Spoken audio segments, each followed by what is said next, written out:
Amen. He's calling you from a life of wasted years. Amen? And praise God, He has called us already.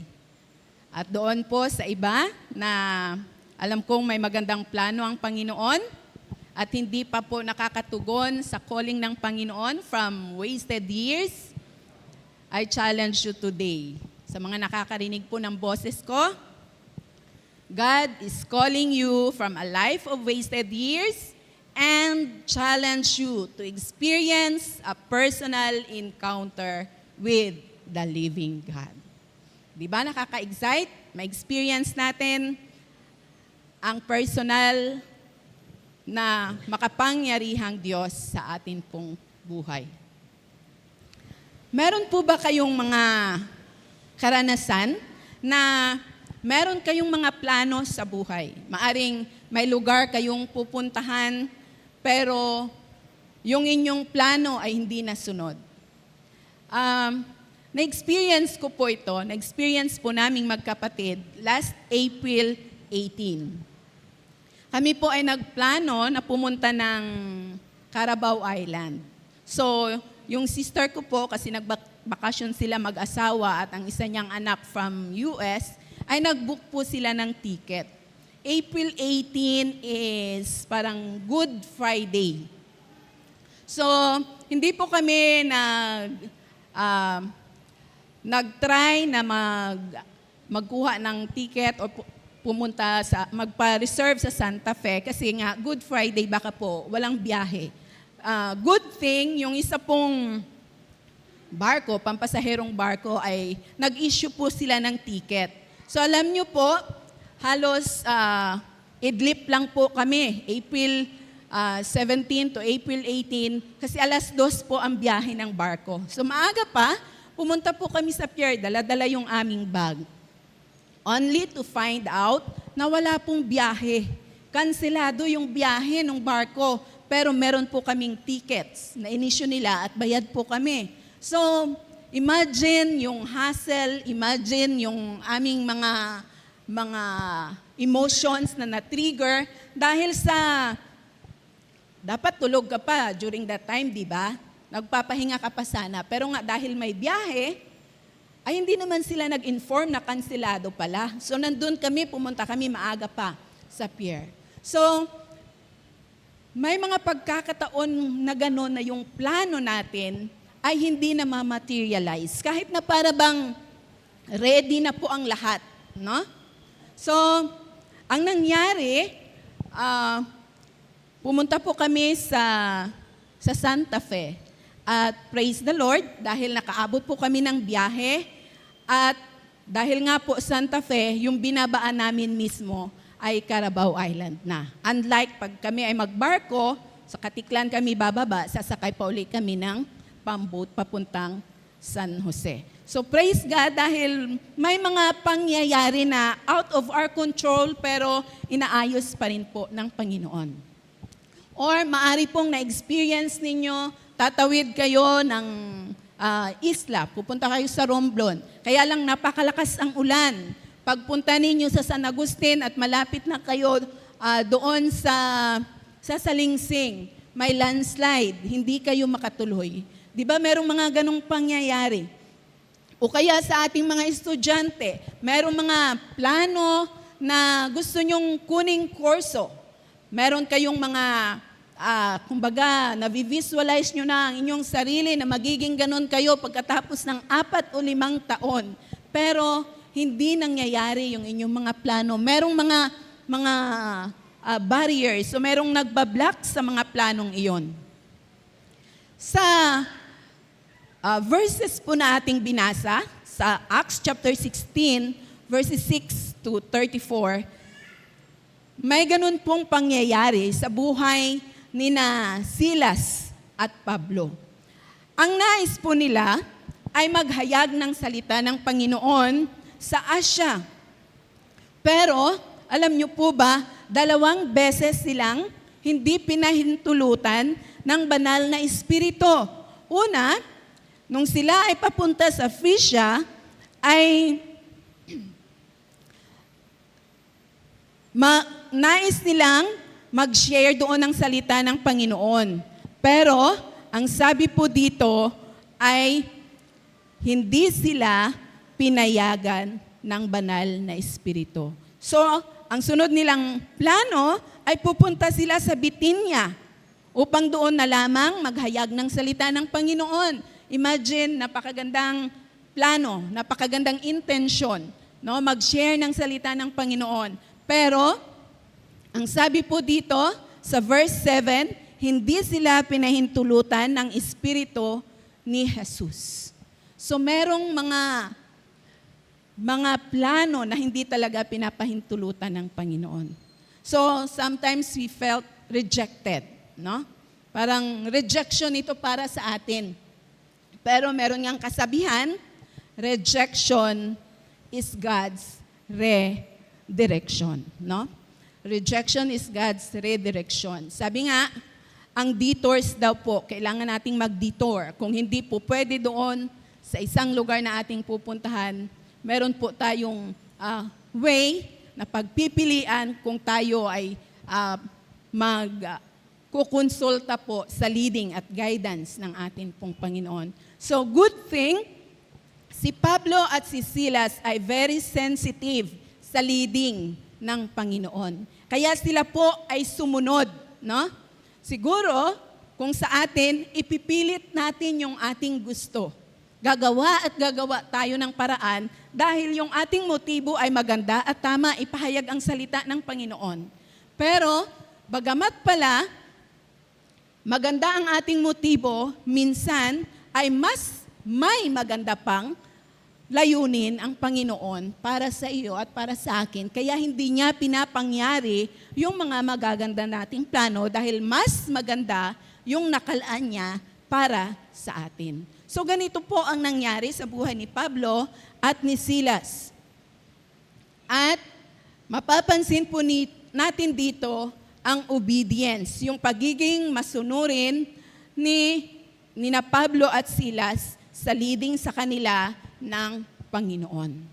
Kaya, dito sa ating binasa, ay makikita po natin dito ang tatlong sitwasyon, tatlong buhay na nakaranas ng encounter sa Panginoon dahil sa pagiging masunurin ni Pablo at Silas. Una po, natalakay na po ito sa atin ni Pastor Andrew, yung tungkol kay Lydia, no? Si Lydia ay kilala sa kanila pong lugar, mayaman. Siya po ay businesswoman. Ang kanya pong business ay yung tela, no? Yung purple. At kapag purple na tela, yung binibenta fabric, magandang materials at usually po yun ay sinusuot ng mga royalties, ng mga mayayaman. Yung mga matataas ang katungkulan. So, maganda po ang buhay ni Lydia. At siya po, ang paglalarawan po sa kanya dito, sa mga verses na ating binasa, siya po ay may takot sa Diyos. May takot sa Panginoon. At nakita po dito ni Pablo at Silas na meron siyang pagkauhaw sa salita ng Diyos. No? Nung sina Pablo po ay, kumbaga, hindi pinahintulutan ng banal na espiritu na pumasok doon sa Asya, sa pagtulog po ni Pablo, nakakita po siya ng isang pangitain na meron pong isang lalaking Macedonia na itong Macedonian man ay tinatawag ang kanyang pansin at humihingi ng tulong na pumunta sila sa lugar na iyon upang sila ay matulungan. So, yun po ang ginawa. Thank you. Yun po ang ginawa ni Pablo at Silas. Sumunod sila sa pangitain dahil sabi po nila, kami ay sigurado na kami ay tinatawag at ipinapadala ng Panginoon sa Macedonia. So nung nandun na po sila, ito po ang kanilang nadatnan. No? So, pumunta sila sa isang lugar at akala po nila ay meron pong bahay panalanginan o merong sinagoga sa Macedonia. Pero, ang kaugalian po pala, ang kultura sa lugar na ito ay kapag walang 10 kalalakihang Hudyo sa lugar na iyon, ay walang sinagoga. So, yung inaakala ni na Pablo at Silas na sinagoga ay hindi pala yon sinagoga, kundi yung mga kababaihan lamang ang nagtitipon doon sa tabi ng ilog, by the riverside, sabi po dyan. Maari dahil naghahanda po sila para sa yung ritual na paglilinis bago po sila manalangin. Kaya nandoon po sila malapit sa river. So, ganun po pala yun. Kapag walang 10 kalalakihan sa lugar nila, ay 10 Hudyong kalalakihan, ay walang sinagog. Kaya meron lamang sila yung lugar by the riverside na nagtitipon ang mga kababaihan at doon sila nananalangin. Habang nandoon po sila, si Pablo at si Silas ay nakijoin sa kanila. Imagine, mga kababaihan yung nagtitipon, pero si Pablo, si Silas ay talagang nag-join at nagbahagi ng salita ng Panginoon.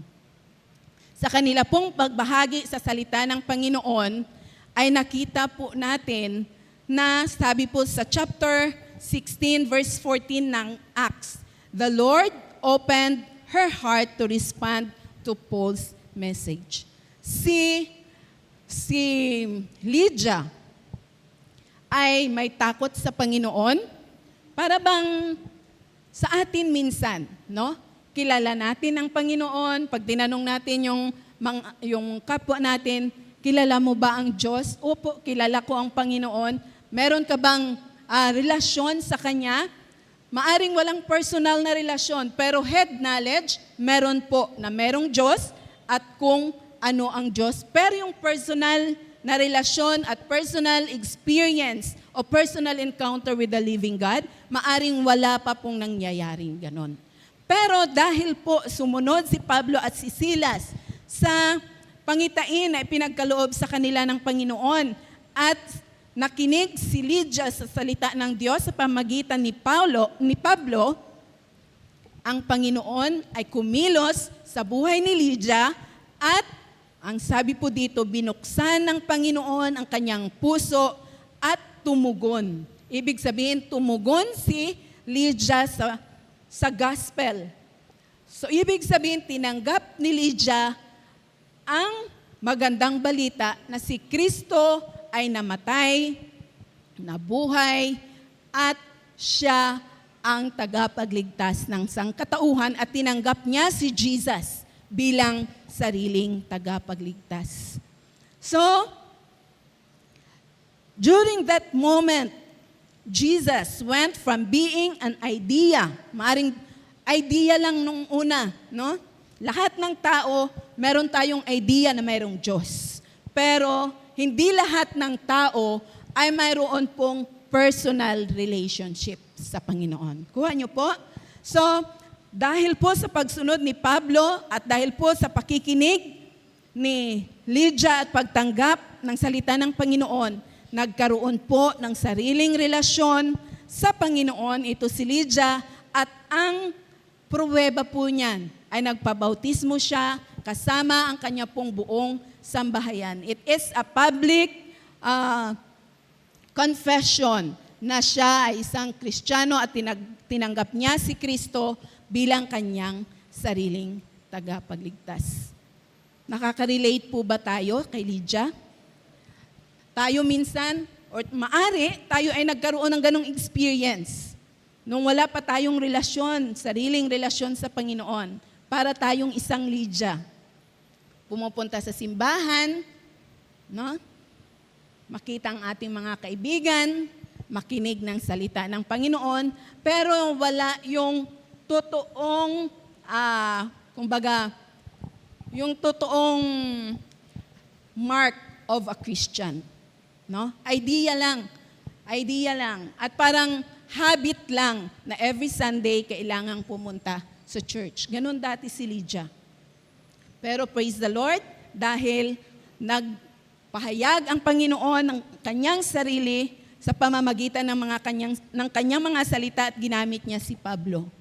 Ngayon po ay Mission Sunday natin. No? Alam ko pong ang Panginoon ay tumatawag sa bawat isa sa atin bilang mga Kristiyano. Lahat po tayo ay mga misyonero. Meron po tayong katungkulan na ibahagi ang salita ng Panginoon. Maaring meron pong isang Lydia dyan sa tabi-tabi o dyan sa kalsada o doon sa isang sulok. Meron pong isang Lydia na naghihintay sa iyo para ipahayag ang mensahe ng kaligtasan na nagmumula sa ating Panginoon. So, si Lydia na nandoon lamang po sa tabi ng ilog ay kinatagpo ng ating Panginoon. She's a seeker, no? Seeker, naghahanap siya, merong hunger sa kanyang puso, merong emptiness sa kanya pong puso. Pero nung tinanggap niya si Kristo, ay nagkaroon po ito ng satisfaction. Kaya nga po, galak na galak siya at ang isa pang naging resulta, sina Pablo at sina Silas ay kanya pong in-invite sa kanila pong tahanan. Ang pagbabagong nakita natin dito sa buhay ni Lydia, very generous siya, lalo tigit sa mga lingkod ng atin pong Panginoon. So, yung emptiness, yung hunger na nararamdaman ni Lydia ay na-fulfill, na-satisfy po nung nagkaroon siya ng sariling relasyon at pagtanggap kay Kristo Jesus. Sabi po sa Jeremiah chapter 29, verse 13, "You will seek me and find me when you seek me with all your heart." So ang Diyos ay tumutugon po sa mga naghahanap sa Kanya, hindi po siya tumatago. Sa mga tumatawag po sa Kanya, hindi po siya nagbibingi-bingihan. Hindi po ba? Ang Diyos natin ay buhay at nagbibigay ng pansin sa mga taong nais na lumapit sa Kanya. Tayo pong mga Kristiyano, alam ko pong nararanasan natin yung we want more. We want more of God's presence. Nararamdaman po ba ninyo yon? Hello? May kausap po ba ako? Nararamdaman po ba natin yung desire natin? We are silent, but deep within, we have that desire, Lord, may kulang sa akin. Lord, I want more of you. Lord, I want to experience you. Lord, I want to have that personal encounter with you. Nasasabi po ba natin yan sa Panginoon? Amen. So kung yung desire natin na yon ay talagang intense, alam ko pong hindi tayo bibiguin ng ating Panginoon. We are praying for revival. We are praying for revival. At kung yun ang desire natin, we want more of God. At atin po siyang hinahanap ng taos sa ating puso. Sabi po sa Jeremiah 29:13, "You will find me." Okay?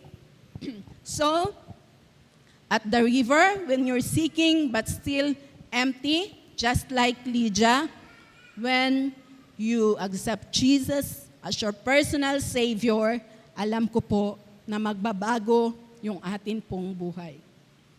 Excuse po.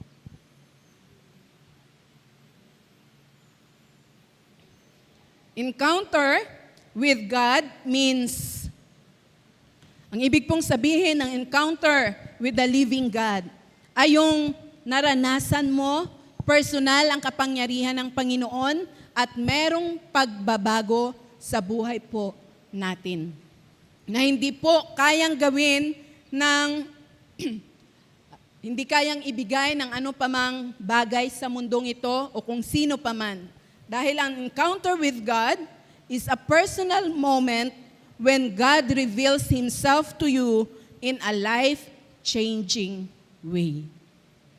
So personal moment yan between you and the Lord na nire-reveal ng Panginoon ang kanyang sarili sa iyo at sa akin in a life-changing way. Hindi po kailangan yung masyadong dramatic, although kayang gawin yun ng Panginoon. God can work in ordinary ways, in miraculous ways, to meet you in our needs and to satisfy our desires na ma-encounter po natin siya. Pangalawa po ay ito pong babae, no? In the street, sa verses 16 to 18, makikita po natin dito yung slave girl, no? Slave girl. Si Paul at si Silas ay kanila pong napansin itong babae. Habang sila po ay naglalakad pabalik doon sa bahay panalanginan, no? Nakailang araw na sila pabalik doon sa place of prayer, itong slave girl ay bawat nakikita sila, sigaw ng sigaw. At ang kanyang isinisigaw ay maganda naman. Pinapakilala niya sina Pablo at Silas. At ang sabi niya, sabi nitong slave girl, ito ang mga taong lingkod ng Panginoon. Sila ay nagpapahayag ng kaligtasan sa pamamagitan ni Jesus. May masama po ba doon? May masama po ba sa pinapahayag ng babae? Kung titingnan po natin, maganda, di ba? Parang free na advertisement, pinapakilala si Pablo at si Silas. Pero nainis si Pablo dahil ayaw niya na magkaroon ng puwang ang dyablo sa gawain ng Panginoon. Bakit? Dahil itong slave girl ay kilala bilang inaalihan o possessed ng masamang espiritu. Meron siyang kapangyarihan to foretell, no? Meron siyang kapangyarihan na manghula, kaya alam niya kung sina Pablo at si Silas, although walang nagpakilala sa kanya. Meron siyang kapangyarihan na ganon, pero hindi po ito mula sa Diyos. Ito po ay mula sa masamang espiritu. So, ito pong slave girl ay hindi po katulad ni Lydia na naghahanap sa Panginoon. Siya po ay possessed, siya ay controlled, siya ay used o ginagamit, no, nung kanyang mga amo para pagkakitaan, siya ay abused. So, kung marami pong nagpapahula sa babaeng ito, maraming kita ang kanyang mga amo. Kaya, imagine yung sitwasyon ng batang babaeng ito. Parang naabuso, no? Naabuso ng husto yung kanyang karapatan, ang kanyang pagkatao. Siya ay kontrolado, wala siyang kalayaan. Pero, alam niyo po ba, ang napakaganda dito, nakikita siya ng Diyos. Alam ng Panginoon kung ano ang kanyang sitwasyon. At ayaw ng Panginoon na hayaan siya na ganon na lamang na maging alipin ng masamang espiritu at abusuhin ng kanyang mga amo. So, tingnan po natin ang sitwasyon ng babaeng ito. No? Ang batang babaeng ito. God cared for her. Jesus is concerned of her. Kaya, dahil sa pagkayamot ni Pablo, no? Inutusan niya yung masamang espiritu doon sa umaalipin doon sa batang babae.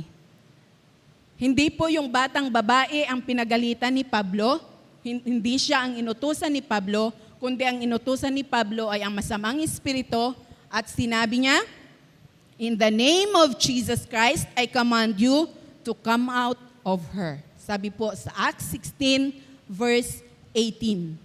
At ganun po ang nangyari. Pagkatapos pong sabihin yon ni Pablo, lumabas ang masamang espiritu sa katawan ng babaeng ito at siya ay naging malaya. No? Wala bang palakpak sa ating Panginoon? Amen. Makapangyarihan ang ating Diyos. Makapangyarihan ang ating Panginoong Jesus. At kahit paman, makapangyarihan din ang dyablo na umaalipin sa babaeng ito, wala siyang match sa kapangyarihan ng Panginoong Jesus. Kasi ang Panginoon ay nagbibigay ng kalayaan. It is a life-changing experience for that slave girl. Imagine, mamumuhay siya ng normal, na hindi siya ginagamit ng kanyang mga amo para pagkakitaan. Diba? Merong mga sindikato ngayon, yung mga bata na kanilang nakukuha, mga inaano nila yung mata, tinatanggal ang mata o pinuputulan ng mga daliri para maging kagamit-gamit sa kanila at ilalagay doon sa mga kanto, lalo tigit sa syudad at mamamalimos. Akala natin kawawa yung batang yun, magbibigay tayo, hindi natin alam sa likod pala nun ay merong sindikato na pinapakinabangan ang mga batang iyon. Parang ganun po ang nangyari sa buhay nitong slave girl. Meron pong nakikinabang sa kita niya sa panghuhula. Kaya nung siya ay napalaya ni Kristo Jesus, makikita po natin na nagalit yung kanyang mga amo, no? Nagalit ang kanyang mga amo. Kaya ang kanilang binalingan ay sina Pablo at si Silas.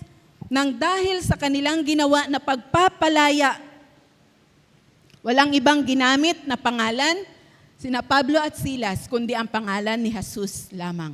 Hindi ang kanilang impluwensya, hindi ang kanilang citizenship bilang mga Hudyo at mga Romans, kundi ang pangalan ni Kristo Jesus lamang. Ang kanilang ginamit upang utusan ang masamang espiritu. Kaya, dahil sa galit ng mga amo na wala na silang income sa panghuhula ng slave girl, kanila pong ginawan ng kwento sina Pablo at Silas. Pero bago po tayo doon tumuloy sa false accusations nitong mga amo ng babaeng ito, naranasan din po ba natin o can we relate to the experience of the slave girl? Para po ba tayong feeling natin ay nakagapos tayo? Maybe, feeling natin ay nakagapos tayo sa anxiety, nakagapos tayo for fear of future, nakagapos tayo sa toxic relationships, or maybe nakagapos tayo sa addiction, or past trauma, or anything negative na nangyari sa ating buhay. No? Para bang feeling natin, bumabalik-balik yon kahit matagal na. No? Feeling natin na palaya na tayo, pero there are times na parang bumabalik at muli naaalipin na naman ulit tayo ng mga negative thoughts, negative emotions. Let me tell you today that Jesus sees you. Nakikita ka ng Panginoon. At kung sa feeling mo, ikaw ay naabuso, ikaw ay ginamit ng ibang tao para sa kanilang kapakanan, Jesus wants to heal you. Emotionally, spiritually, at lahat ng aspeto ng iyong buhay. Hindi po kailangan ng Panginoon na maging perfect ka. Hindi po kailangan ng Panginoon na maging perfect ang panalangin mo. Even your silence can be heard by the Lord. At alam po ninyo, kapag ang Diyos ang nagpalaya, sabi po sa John 8:36, if the Son sets you free, you will be free indeed. Sabihin nga po natin sa ating katabi, if the Son sets you free, you will be free indeed. So kung meron po dyan parang bumabalik-balik at nagmumulto-multo na mga hindi magandang karanasan o mga kinatatakutan natin, pinalaya ka na ng Panginoon. Amen? Pinalaya ka na ng Panginoon. At ang sabi sa kanya mga salita, if the Son sets you free, you will be free indeed. Wala nang mag-aalipin sa'yo, maliban na hahayaan mong maalipin ka uli. Di po ba? Ang nais ng Panginoon, kalayaan mula sa takot, kalayaan mula sa ano pa mang trauma, kalayaan mula sa mga hindi magandang relasyon. At sa tulong ng Panginoon, kaya po natin mapagtagumpayan yan. No? Atin po itong i-meditate. Atin po itong i-encourage sa ating sarili. Kapag nakakaranas po tayo na parang bumabalik-balik yung mga hindi natin gustong pakiramdam, sabihin po natin, sabi ng salita ng Panginoon, if the Son sets me free, I will be free indeed, so I am free. Amen? Amen. We are free because God has given us the freedom through the blood of Jesus at the cross of Calvary. So, maari, ito pong babae, itong slave girl, ay natrap po siya in a form of spiritual exploitation, pero hindi po siya hinayaan ng Panginoon na ganoon na lamang. Biktima din po siya, no? Naging biktima din siya. Pero ang pagmamahal ng Panginoon sa kanya, imagine, nandun lamang siya sa kalye, in the streets, kung saan maraming tao, doon siya ipupwesto ng kanyang mga amo. Maari ang iba, hindi siya napapansin. O maari kilala siya dahil magaling siya manghula. Pero ang Panginoon, iba ang tingin ng Diyos sa kanya. Iba ang concern ng Diyos sa kanya. Iba ang pagmamahal ng Diyos sa kanya. Walang kondisyon, no? Unconditional. At talagang ang pagmamahal ng Panginoon ay nakapagpapalaya sa isang tao. Kaya tingnan po natin ang nangyari dito sa kina Pablo at kay Silas. Dahil nga nawalan ng hanap buhay, nawalan ng pagkakakitaan yung mga amo ng slave girl dahil she was freed from demonic oppression, demonic possession, at naranasan niya ang kapangyarihan ng Panginoon. So si Pablo at si Silas ay inakusahan na ang sabi po sa verses 20 to 21, sila ay lumilikha ng ingay sa mga Romans, no? Sa mga Romano. At sila daw ay merong maling katuruan na nagdadala ng hindi pagkakasundo sa mga Romano. Sa mga Romano po, sa kanilang kultura, ay hindi po pwede yung ganong offense. Sa kanila po ay kaparu-parusa yung ganon. Kaya hindi na nila, no, itong mga tao, itong mga nasa posisyon ay mabilis na kumbaga, nung inakasuhan sila ng mga tao, yung mga nasa posisyon ay mabilis na sila ay hinatulan kaagad, no?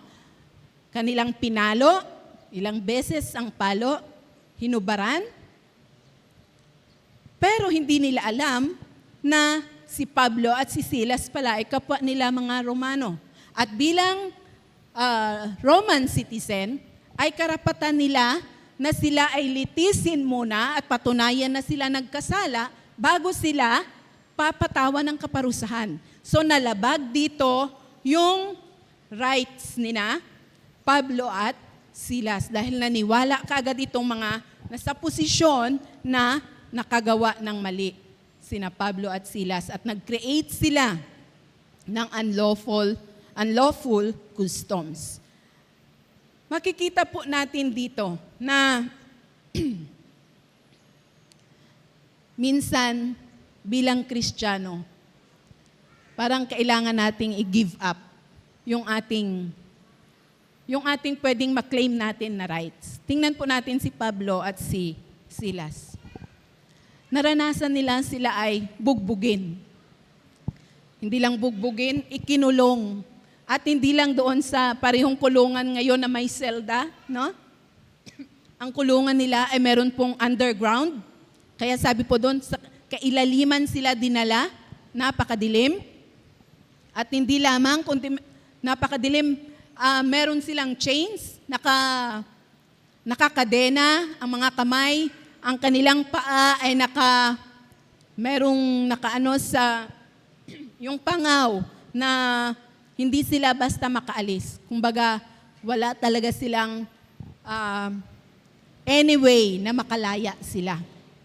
Ganon ang kaparusahan na tinanggap nila dahil sa kanilang pagsunod kay Kristo. So,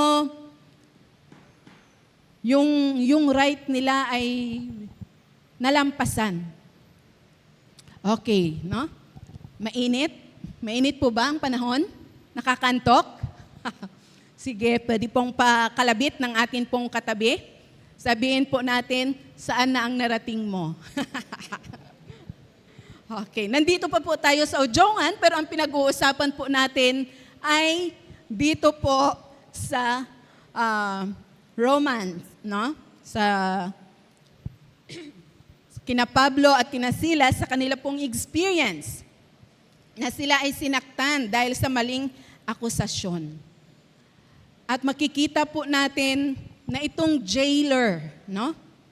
Nung nandoon na sa selda, sina Pablo at Silas, mapapansin po natin itong buhay ng jailer. Kumbaga sa ating term ngayon ay parang warden, baga ito. Siya ang bantay, no? Sa mga nakakulong. At talagang sinigurado niya. Ginawa niya talaga yung kanyang makakaya at ginampanan niya ng maayos yung kanyang katungkulan na yung mga akusado ay hindi makakalabas ng kulungan. Alam niyo po pala, kapag ang isang nakakulong ay nakalaya, yung accidentally ay parang nakalaya, yung kung ano yung nakaparusahan doon sa nakatakas, ay yung warden o yung jail guard ang mananagot. So, halimbawa, nasitensyahan ka ng 70 years, tapos nakatakas ka. So, yung jail guard ang kukuha. Siya ang mananagot, siya ang makukulong ng 70 years. At kung ikaw ay natakasan, halimbawa, jail guard ka, kung ikaw ay natakasan ng nakakulong, ng tinuturing na kriminal, isa itong kahiya-hiyang experience mo bilang jail guard. So, ganun katindi ang kanilang responsibilidad. Kaya, nung nandoon sa kulungan, si Pablo at si Silas, bagamat napakadilim, no? Maari physically, they are not free. They were not free. Pero, hindi ibig sabihin na because physically you were not free, ay spiritually ay you are not free na rin. Hindi po ganon ang nangyari sa buhay ni Pablo at ni Silas. Physically, they were bound, but spiritually, they were free. They praised the Lord, they prayed, they worshiped the Lord. At habang sila po ay nagkakantahan doon sa madilim na selda nila, nakikinig po ang mga kapwa nila nakakulong doon. At alam po natin ang nangyari. Anong nangyari? Anong nangyari? Biglang lumindol ng malakas. Nakakapalindol pala ang taos-pusong pagpupuri at pagsamba at panalangin sa Panginoon. Narinig ng Diyos ang kanilang pagsamba. Bagamat sugatan ang kanilang mga likod, ang kanilang katawan dahil sa hagupit na kanilang tinanggap. Bagamat hindi malaya ang kanilang mga kamay at ang kanilang mga paa. Bagamat nasa madilim silang sitwasyon, hindi po yon ang nag-define sa kanila, kundi ang mga puso nila na punong-puno pa rin ng pagpupuri at pagsamba, no matter what yung kahirapan na kanilang dinanas. Yun, ang nag-udyok po sa kanila ay ang pagkakilala nila sa Panginoon. Nag-udyok sa kanilang magpuri ay ang relasyon nila sa Panginoon at yung kanilang personal encounter with the Lord at personal experience na naranasan po nila ang Diyos na makapangyarihan sa kanilang buhay. Walang anumang bagay, walang anumang sakit na pwedeng makapagpigil sa isang Kristiyano na sumamba sa Panginoon. Hindi po ba, sabi nga sa Romans, is that 28? Sabi ay, walang makapaghihiwalay sa atin, no? Kagutuman man, kahubaran, karamdaman, walang makapaghihiwalay sa atin sa Panginoon. So ganito yung naranasan ni Pablo at ni Silas. Pwede sana silang magreklamo sa Panginoon, di ba? Kung hindi lang kami sumunod sa iyo, kung yung aming plano lang sana ang nasunod na pumunta sa Asya para magbahagi ng iyong mga salita, hindi sana namin naranasan itong hagupit at makulong. Pero they were submissive to the plans and purpose of the Lord. At dahil po sa kanilang submission at obedience sa plano ng Panginoon, ito pong jailer o itong jail guard ay nagkaroon po ng personal encounter sa atin pong Panginoong Jesus. Nung lumindol lang napakalakas, no? Lumindol lang napakalakas. Lahat ng tanikala, lahat ng kadena ay nakalag. Mabuti sana kung kadena lang ni Pablo at ni Silas ang nakalag. Ang sabi po dito sa Bible, ang kadena ng lahat ng bilanggo ay nakalag. Imagine kung ilang bilanggo yon at tumakas dahil nakalag ang kanilang mga kadena. Ang posas, nakawala sila doon sa pangaw. At nakita nitong jail guard na bukas ang lahat ng pinto ng kulungan. Ay talagang ninervyusin ka nga. Talagang matatakot ka nga. Napakalaking responsibilidad. Napakaraming sentensya ang kanyang tatanggapin. Ay kung halimbawa, dalawa na kaagad si Pablo, si Silas, at iba pang mga nakakulong doon. Iba pang bilanggo, kung ilang taon yung sentensya sa kanila o ano pa yung mga sentensya, syempre tatanggapin nyo ng jail guard. So, ang kanyang mabilis na aksyon ay magpapakamatay. Para hindi niya maranasan ang kahihiyan at para hindi siya umangkin doon sa mga pataw na kaparusahan ng ibang mga bilanggo na nasa isip niya ay nakatakas. Pero hindi hinayaan ng Panginoon na mamatay yung jailer, no? Hindi hinayaan ng Panginoon na hanggang doon na lang ang buhay niya, kundi may magandang plano ang Panginoong Jesus sa kanya sa pamamagitan ni Pablo at Silas. Nung nakita ni Pablo, bagamat madilim, maaring naaninag ni Pablo, itong jailer na kumuha ng kanyang sword at magpapakamatay na sana, sabi ni Pablo, wag mong saktan ang sarili mo, nandito kami lahat. No? Walang nakatakas. Nakahinga ng malalim yung gwardiya. So, nung sinabi ni Pablo yon, alam kaagad ng jailer na it is a supernatural power at work. Di ba? Ay, pag tayo siguro ang sa sitwasyon na gano'n, ay isipin natin, ay, miracle ito ng Panginoon. Pinapalaya niya tayo, tatakbo na siguro tayo, no? Para ay makalaya sa kulungan. Sino ba ang gusto na wag umalis sa kulungan na yon? Pero si Pablo at si Silas, hindi po nila ginawa yon. Naghintay sila sa leading ng Panginoon. Naghintay sila na meron pang gagawin ang Panginoon. At dahil doon, nakatanggap ng kaligtasan itong jail guard na ito at hindi lamang siya, kundi ang kanyang buong sambahayan. No? So, tingnan po natin yung mga lugar na kung saan nagkaroon ng personal encounter ang mga taong nabanggit dito. At the river, in the street, tapos sa cell, no? Sa kulungan. Walang pinipiling lugar ang atin pong Panginoon. Maaring ikaw ay nasa market, maaring ikaw ay nasa pwesto mo sa tindahan, maaring ikaw ay nasa opisina, maaring ikaw ay lumilipad, sakay ng eroplano, o maaring nasa biyahe ka, o nandito ka ngayon.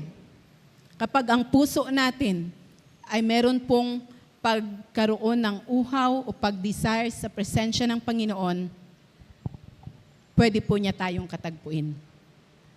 No? Kaya wala pong limit ang kapangyarihan ng Panginoon. Gusto po niyang katagpuin ka. He is the God of encounter. At ang nais ng Diyos ay talagang maranasan natin ng lubusan ang Kanya pong kapangyarihan.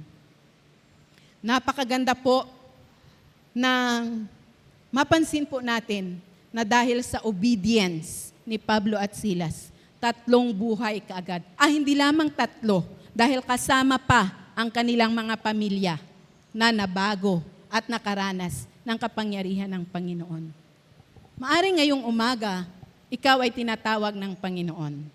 Hindi maging pastor, kundi merong nilalagay sa iyong impresyon ng Panginoon. Maaring isang kaibigan na hindi mo alam ay nangangailangan pala ng iyong panalangin.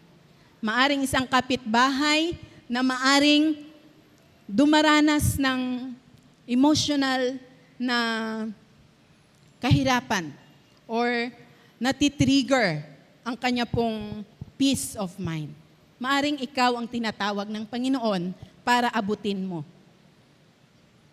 Maaring iiwas tayo ng iiwas at ayaw po natin gawin yung responsibility, pero tingnan po natin ang buhay ni Pablo at ni Silas dahil sa kanilang obedience sa Panginoon, sila po ay naka-minister sa buhay ni Lydia at kanyang sambahayan, sa buhay nung naging slave girl, sa buhay nung mga nakabilanggo at sa buhay nung jail guard at kanyang buong pamilya. So, it is a matter of obedience. God wants to have an encounter with His children, pero nais din po niya tayong gamitin para abutin yung mga taong nangangailangan ng encounter with the Lord. What will be our response? Gaya po ba tayo ni Isaiah na ang sabi niya, "Here I am, Lord." O sabi ni Samuel, "Speak, Lord, I am listening."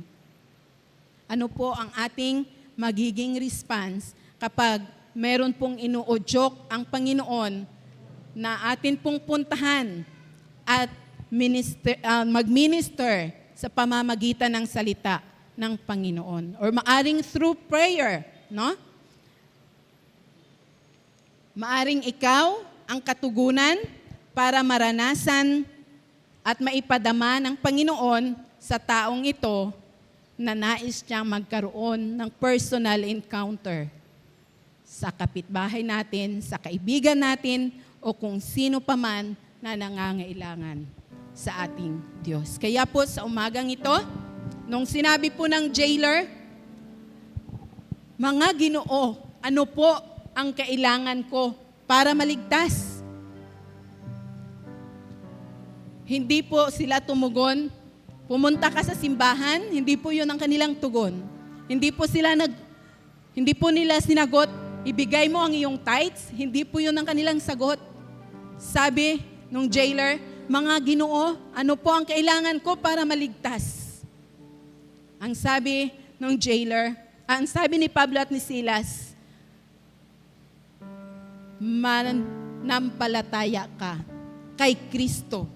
So, kay Kristo lamang natin ituturo ang mga taong mahal natin at nais natin na magkaroon ng kalayaan.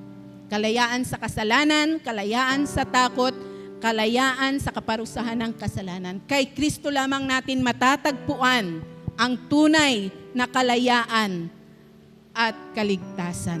Kaya, maaring ikaw ang pinapadala ng Panginoon sa iyong workplace, sa iyong katrabaho, maaring meron doon na nangangailangan. Let us be sensitive. Maaring walang inuudyok sa iyo ang Panginoon ngayon, pero ilagay po natin sa ating puso, sa ating isipan yung desire, Lord, send me kahit isang kaluluwa lang ngayong buwan or ngayong taon. Send me, Lord, na maging daluyan ako ng pagpapala na mailapit ko sa iyo ang taong ito para siya ay magkaroon din ng personal na encounter sa iyo. It's just a matter of obedience sa atin pong Panginoon. So, nawa po ngayong umaga ay na-bless po tayo ng mga salita ng Panginoon. Amen.